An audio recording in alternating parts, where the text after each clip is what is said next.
Здраво на сите, добро дојдовте во новиот подкаст од серијата на подкасти во рамките на проектот Рајза ЦСОС, кој што има чија што главна цел е зајакнување на капацитетите на локалните граѓански организации во Северна Македонија за социјалното претприемништво за младите. Денес имам огромна чест да разговарам со денешниот гостин, а тоа е Билјана Дуковска, председателка на Македонската платформа против сиромаштија. Меѓутоа тука ќе запраме и ќе ти оставам простор ти да си се представиш подобро. Фала ти, Нина. Луѓето дефинитивно ме препознаваат како некој што одигалами нешто раскажува за искоренувањето на сиромаштија. И јас по суштина се дефинирам себе си како човек кој што сака да го подобри општеството и кој што максимално сака да ги ангажира капацитетите кои што ни стојат на располагање, затоа што по образование сум економист. Во суштина сметам дека сето ова што заедно го работиме во смисла на подобрување на социјоекономската положба на граѓаните е во суштина само едно камче во целокупниот развој кој што секој општество треба да го доживее. Ти благодарам, Белјани. На тема капацитети, ти беше ментор, односно обучувач на првиот модул од серијата на обуки за градење на капацитетите на граѓанските организации. Така што дали може да ни споделиш малце повеќе во однос на тоа како течеше процесот, со какви очекувања влезе во процесот и што потоа се случуваше за време на обуката, дали може малце тоа искуство да ни го пренесеш? Да, таа обука е една од обуките на кој што сум се чувствувала толку пријатно. Може би дека беше во Крушево. Како да е едно од првите 10 работилници кои што сум ги направила во животот, значи една исклучителна атмосфера, ентузијазам и енергија. Отидов без очекувања, заради тоа што кога долго време работите една иста работа, веќе очекувате дека се ви е познато, јасно, дека знаете отприлика како ќе влезе, излезе, дека како ќе тече муабетот, кои се луѓето и така натаму. Меѓутоа, ова беше обука на која што видов и запознав многу нови ликови, што за мене беше супер фасцинантно, бидејќи темата социјално претприемништво вообичаено ја сврстуваме како општество на страната на социјала, па не толку убава и така натаму. Делот на зелените социјални предпријатија ни се во еден друг сектор кој што како да сакаме па да ги избегаме од социјалата и да не се допрат со ова, нели? Никако да не се спојат. И од тука моето очекување беше дека на ова обука ќе видиме луѓе кои што од прилика имаат некоја идеја и нешто ќе се уплеткаат, дали треба да заработуваат или да донираат. Во суштина, фасцинантно мене ми беше што возрастната група на учесници беше буквално од работно полнолетство до предпензија. Исто така ми беше фасцинантна разнородноста на групата, во смисла луѓе кои што неколку месеци се во организација и луѓе кои што цел живот го посветиле на својата работа во граѓански сектор. И од тука имаше ликови кои што онака со отворени очи, со желба, жар, ентузијазам да се направи нешто и луѓе кои што од прилика им кажале дека е ова нешто забавно, ама тотално не може да дефинираат што е точно. И од тука ова на почетокот беше само обука, го истеравме како едно заедничко мрежување, како размена на искуства, како место каде што не се срамиш да прашаш, ама и ти кажуваат работи кои што претходно не си ни помислил дека се за тебе. Од прилика една комбинација на луѓе кои што знаат и луѓе кои што сакаат и луѓе кои што, морам да признам дека во еден момент им беше малце незгодно, бидејќи им ги разнишавме постулатите и верувањата со тоа како треба да биде социјалното претприемништво, која е неговата улога, како се гради, кон што придонесува и така натаму, се прекрасна можност да се види како напредува екосистемот на социјални претприемништва. Бидејќи спомена дека доста била разнородна групата, и во однос на интересите, меѓутоа и возраста и слично, искуствата, дали според тебе дали беше воочлива таа разлика помеѓу, да кажам, тие кои што сега започнуваат, нели, со полнолетство и така натаму, и веќе навлегуваат во оваа тематика, или пак луѓе кои што го имаат буквално целиот живот посветено, дали се гледаше некоја воочлива разлика во однос на мотивацијата, како го поимаат концептот на социјално претприемништво, дали некако според тебе кои беа разликите воочени? Најголемата разлика беше во поимањето на концептот. Помладите немаат бариери. Значи, поспремни се да истражуваат, и поспремни се да го позиционираат социјалното претприемништво на место каде што нив им одговара.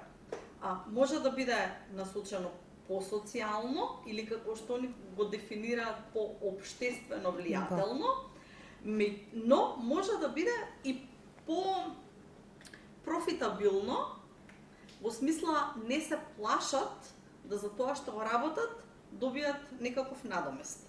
Кај повозрастната група, тоа движење по линијата и експериментирање не е толку изразено, односно, како јас го доживувам тоа, недостатокот на апдейт, недостатокот на осовременување на нивното знаење и концептите од моментот кога тие ги учеле, ги става во положба на буквално бетонирање на позицијата што е тоа што смеат, што можат и што знаат да го работат, иако она што мене ми беше изненадувачки и во сите групи не отсуствуваше иновативноста, потребата да се најде различен агол и отсуствуваше не може и отсуствуваше не така. Значи, иако не доволно гледаат кон иста работа кога зборуваат за социјално претприемништво, не им отсуствуваат алатките со кои што можат да си ја постигнат целта, меѓутоа им фали моментот што точно е целта на социјалното претприемништво. Сега тука би се надоврзала, нели ти како ментор или обучувач, што точно беа според тебе најчестите прашања, дилеми, предизвици кои што ги има или да кажам несигурности кои што ги адресира за време на обуките? Што точно ти истакна како, да кажам, ета некоја несигурност во себе? Ние малку си влечеме корен и од увозот на странските зборови и користењето на многу англиски зборови во јазикот, кои што не така лесно може да ги преведеме, па некако се зарабуваме што е social entrepreneurship. Значи, дали е нешто што се однесува на строго социјалната сфера, на како што ние поимаме социјална работа и социјално ранливи категории, или кога зборуваме за социјално, мислиме на социолошки, културолошки, значи општествено влијание, и дали ова претприемништво е повеќе врзано со правење пари, па ако е така, дали го турка социјалново, или претприемништвото значи умешноста економски да се води некоја активност, меѓутоа финансискиот надомест да не биде во фокусот. Тука некаде најчесто се движат прашањето, исто како што прашањето дали е општествена одговорност или е донација, секогаш лебди. Исто така прашањето каде е границата кога едно нешто е социјален бизнис, а кога е класичен бизнис. Што е легитимно да биде социјален бизнис, а што не.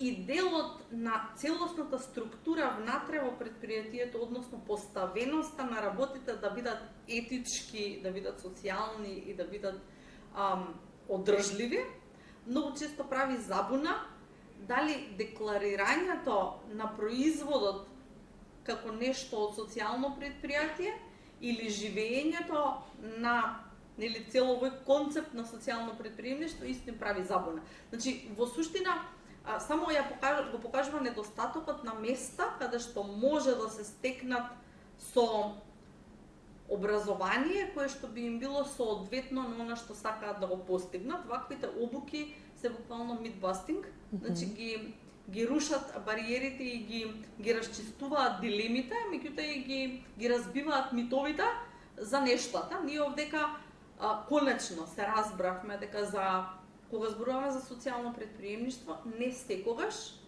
и не морално мора да гледаат лица со попреченост.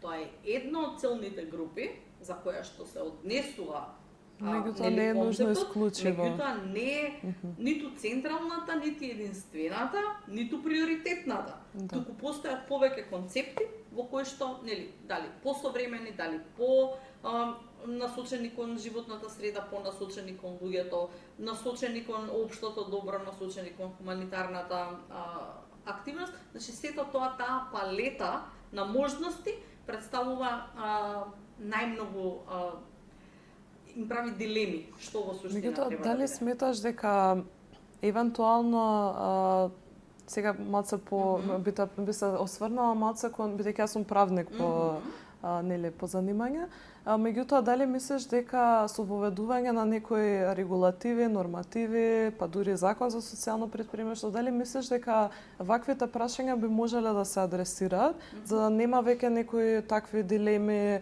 дали едното, дали другото, дали ова може, дали тоа не може, или пак едноставно прекомплексно и широко да може да се стави само во една таква рамка. Дали мислиш, или еве поконкретно што мислиш дека би било решението за ваквите работи? Апсолутно ваквите обуки и градењето на капацитетите помага дефинитивно, меѓутоа бидејќи нели не може секаде да се постигне, сите да се опфатат, дали мислиш дека вакво нешто би било решение или само би отворило нови компликации?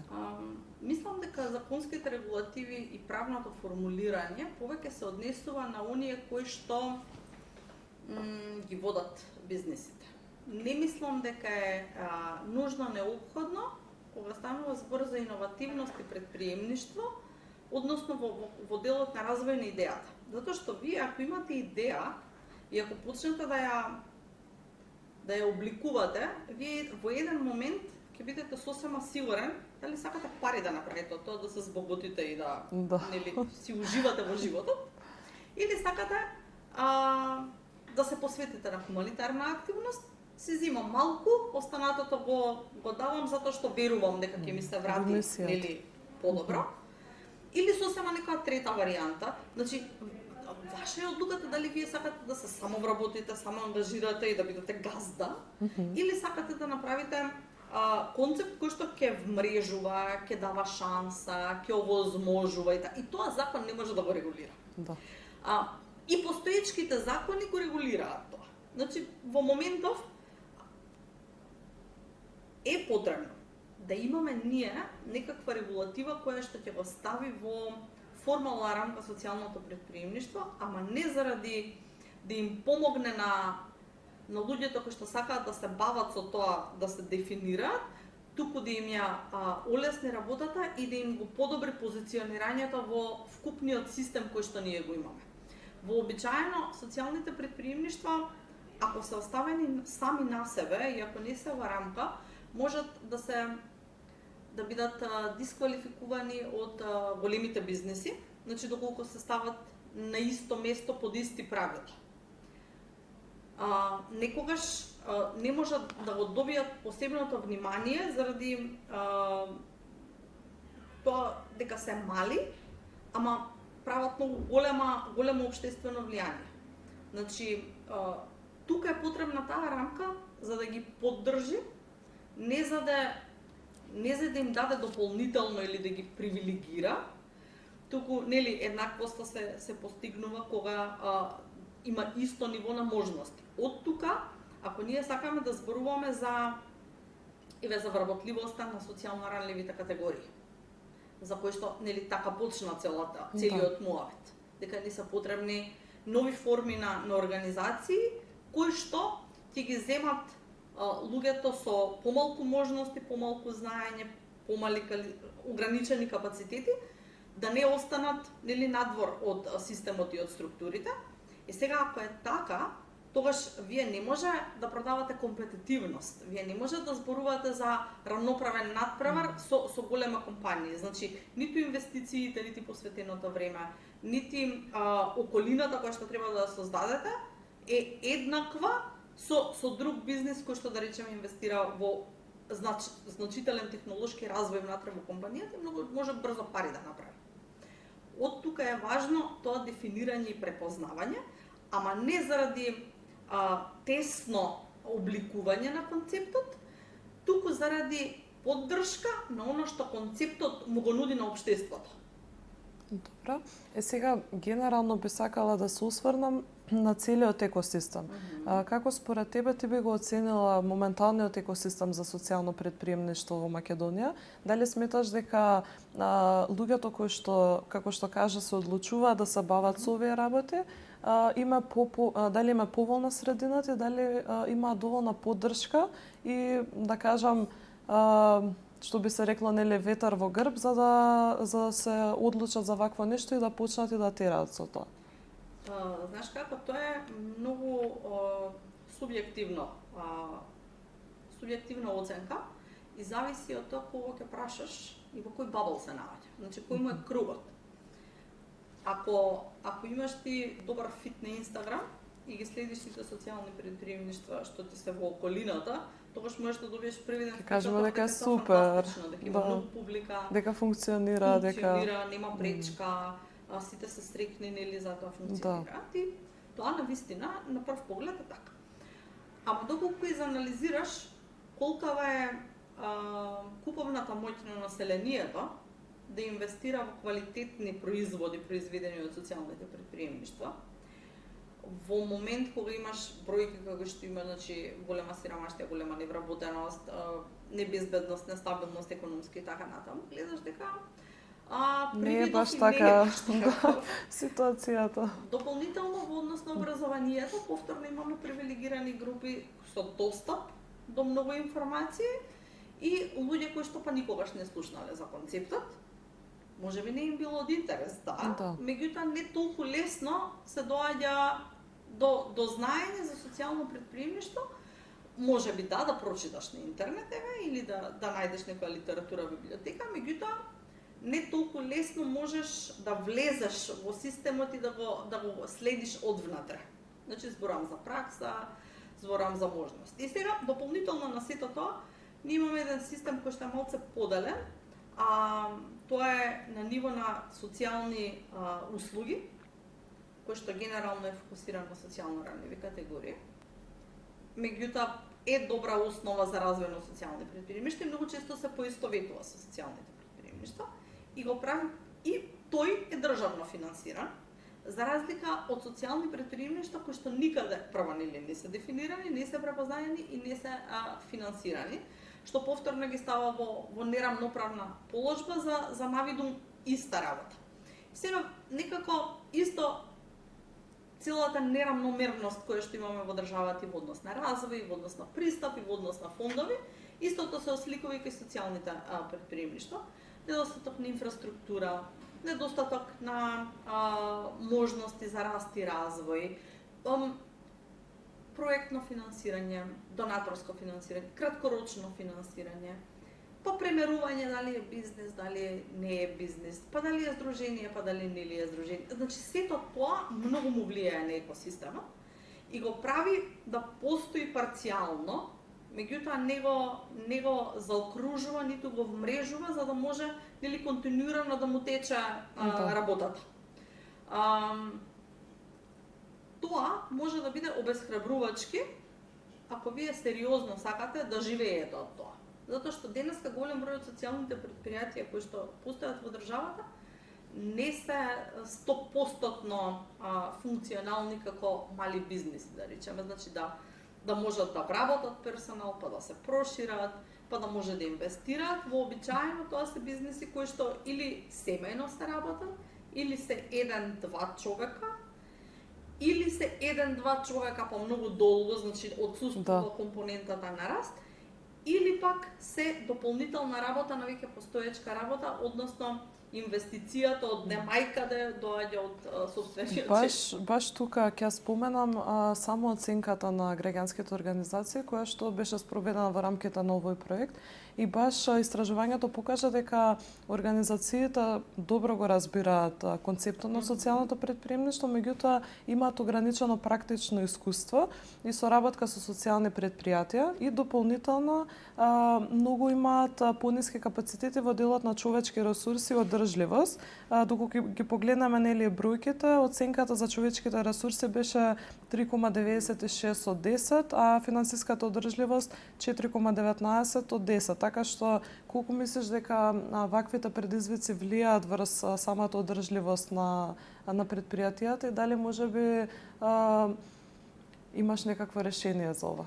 Финансиска одржливост ми е многу интересна, затоа што едно е да имаш ти финансиска одржливост самостојно. Значи имаш производ кој што добро се продава и од тука ти можеш да си ги намириш платите, давачките, што и да имаш и нели да можеш така да си опстоиш и да си инвестираш некаде приближно 5, 4 нешто. Да. Ама она што не го кажува оваа бројка е дека најчесто не е така, дека за да се стигне до таа финансиска одржливост се малку проекти, малку личен труд, малку хуманитарна поддршка, малку трчање по некој, немам поима, грант што го дава државата и така. Значи многу работа за мал ефект. Не треба да биде така, затоа што ако ги анализираме документите на кои што државата елаборира дека се потребни социјалните предприемништа, вели тие ни се наш партнер во кој што ќе се обезбеди вработување за маргинализирани социјално работливи, долгорочно невработени и така натаму. Ама таа бројка во Македонија е многу голема. Значи не зборам за луѓето евидентирани во завод за вработување, туку зборам за ако општо ги земам луѓето кои што живеат во сиромаштија, тоа е отприлика 200.000 луѓе. Што мислам дека не се несвесни дека станува збор за толков број на луѓе. Апсолутно, значи 200.000 луѓе, а социјалните предпријатија не можат да абсорбираат со донаторска поддршка на проектче од 3 месеци, од 6 месеци, дојќи ти дава молка и дополнително не сите кои што ќе се појават во социјалните предпријатија имаат потреба само од вработување, како што нели замислуваме предпријатие па вработување, туку има дополнителна поддршка. Психосоцијална поддршка, реинтегративна поддршка, значи куп работи кои што тој екосистем треба да го заокружат, кои што му претходат на вработливоста на лицата во социјалното предпријатие. Сега ме праша како треба да се надмине целата работа. Ќе избегам од делот на финансиската одржливост. Мислам дека ние треба да ги склопиме концептите. Значи, убаво е што државата има оперативен план за вработување на годишно ниво и каде што вика тука ќе дадеме екстра пари за вработување на маргинализирани тешко работливи и тука ќе ги ставиме дека и социјалните предпријатија може да земат субвенции од државата доколку вработат луѓе. Кај да ги вработат? Значи нив пред тој оперативен план им треба некаква програма каде што ќе ги направи одржливи, значи ќе им даде потребната поддршка тие да можат да вработат. Значи погрешно е поставен концептот да се вработи лице од маргинализирана заедница за да се дојде до пари.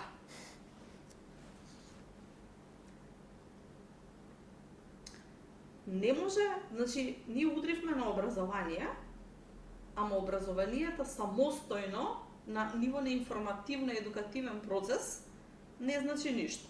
Проектите кои што вие ги работите се фантастични. Значи ги обучувате луѓето, ги мотивирате да развијат идеи. Дури ги поттикнувате да започнат, да се охрабрат, да започнат. Така тоа не е нели ништо невозможно. И тука застанува бидејќи, например, локалните самоуправи не предвидуваат во своите буџети дека треба да ги пофатат и да им помогнат. Мислам дека не ги препознаваат. Апсолутно. Воопшто. Сега, да, локалните самоуправи не поддржуваат ни мали бизнеси.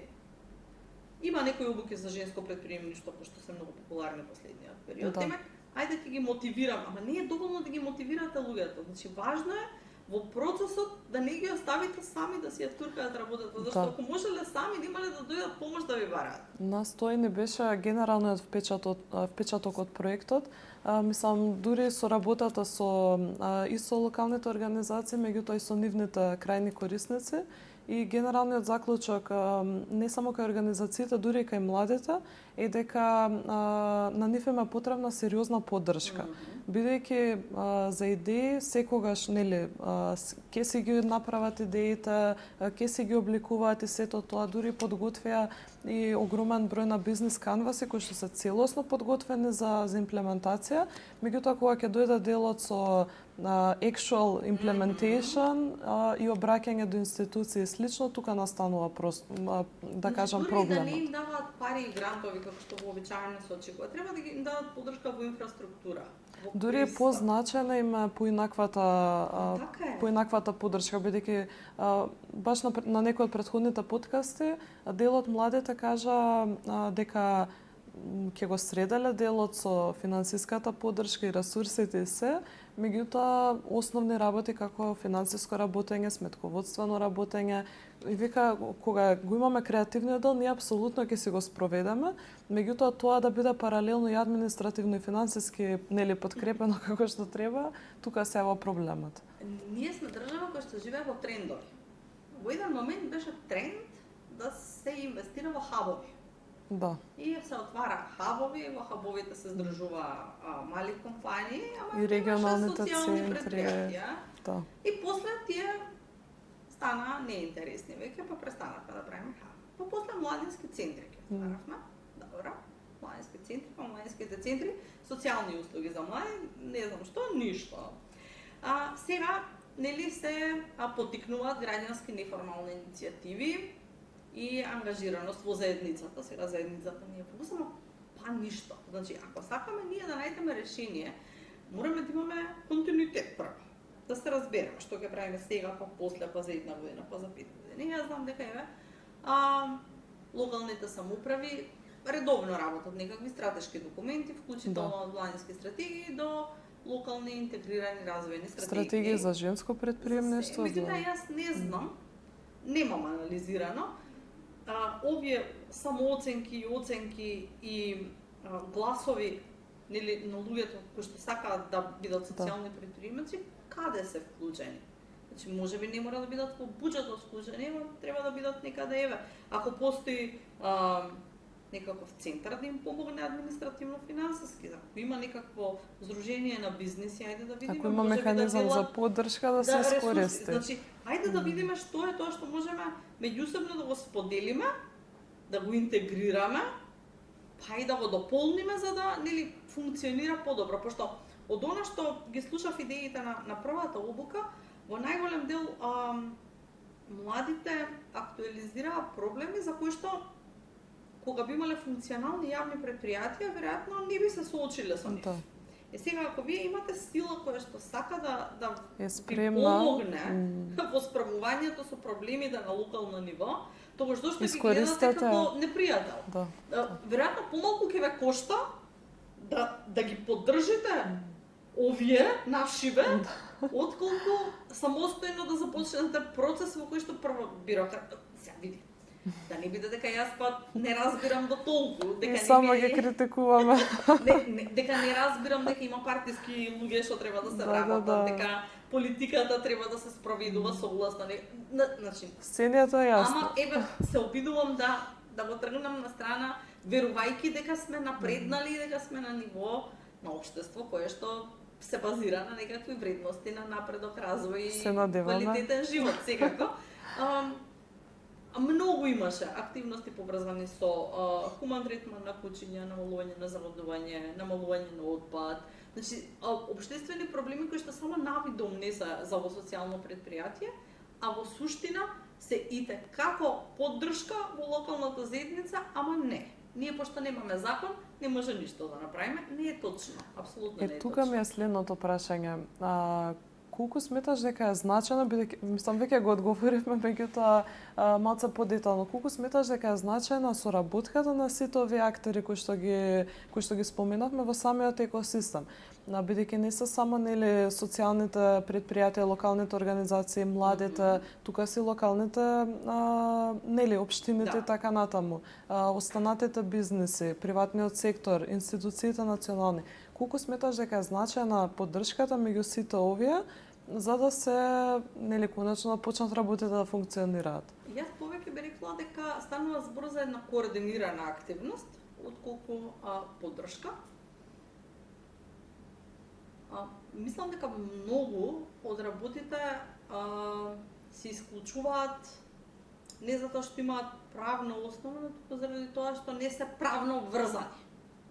Да. И тоа мене ми смета. Значи, никој не може да ограничи набавка на добра и услуги за лични средства. Изборот од каде ќе биде направен, дел е на приходната страна, меѓутоа дел е на свеста. Ако ние имаме координирана акција и се договориме дека нас целта ни е да го поддржиме ова, тогаш нема никаква причина зашто не би се случило.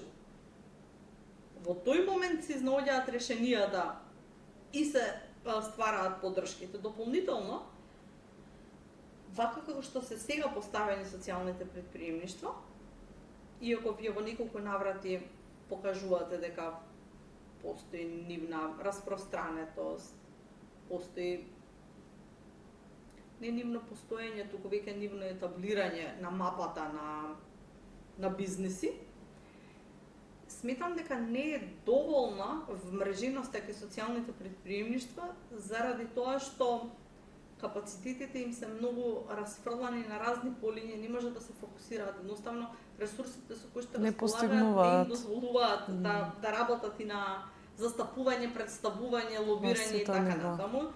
И затоа се исклучително важни организации како вашата и уште пар, нели, кои што се препознатливи и гласноговорници на темата за потребата од социјалното предприемништво. Меѓутоа мислам дека ако имаме, нели, видни и значајни бизнис комори, регионални центри, архитекти, сметководители, пекари, не знам што, мислам дека е време да седнат и се разберат социјалните предприемачи која е пораката што ќе му ја упатат на купувачот на нивните производи и услуги и која е пораката што ќе ја упатат за вредноста која што му ја даваат на општеството и на заедниците во кои што работат. Мислам дека тоа ни отсуствува како сегмент да донесеме подобра одлука. И сега за крај, сосема кратко, би сакала да те прашам која е пораката која што ти би им ја испратила на пред се на младите кои што се стремат кон социјално претприемништво, кои што во моментов нели започнуваат, но од друга страна и на институциите, нели на сите оние кои што треба да бидат како еден систем за дополнителна поддршка. Пораката и за двете страни е иста, дека треба да седнат и да се разберат. Значи, едниве треба да не се да не мислат дека не се посакувана опција, туку напротив да го представат тоа што го мислат, го чувствуваат и знаат, затоа што не сум сигурна дека другава страна секогаш го гледа тоа. Да. А другиве пак треба да дадат да си дадат можност да научат нешто на начин што ќе ги слушаат нивните сожители, бидејќи ние сме сите сожители во приказката, да ги слушаат нивните сожители како поуспешно да ги реализираат сопствените програми. Таа комуникација многу отсуствува на сите полиња, ама мислам дека специјално отсуствува, заради тоа што некако сме научени кога станува збор за соработка помеѓу бизнисите и институциите, дека тука има взаемна корист на двете страни. Дека пари се во игра, па може да се договорат.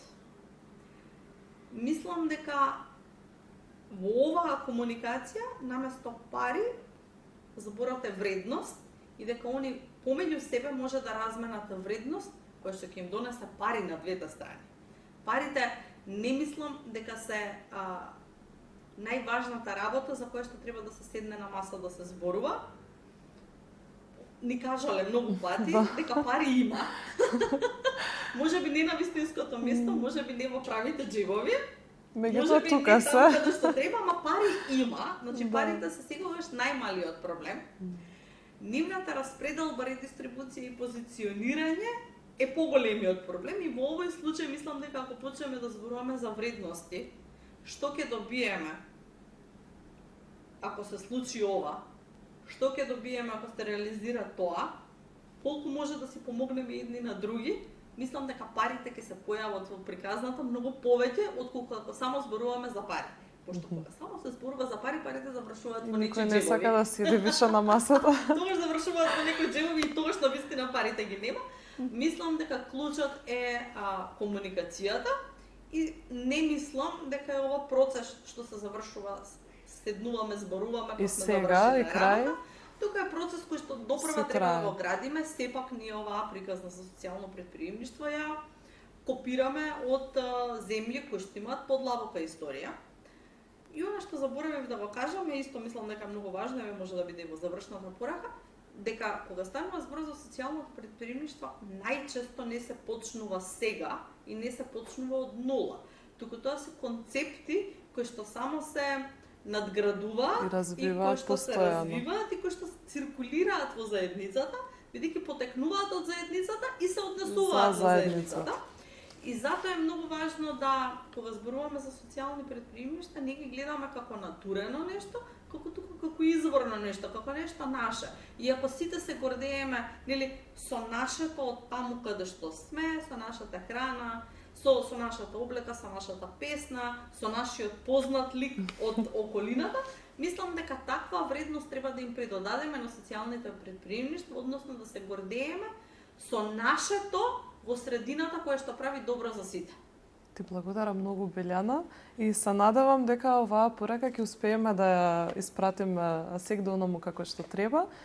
Уште еднаш ти благодарам на твоето присуство денес и на убавиот разговор.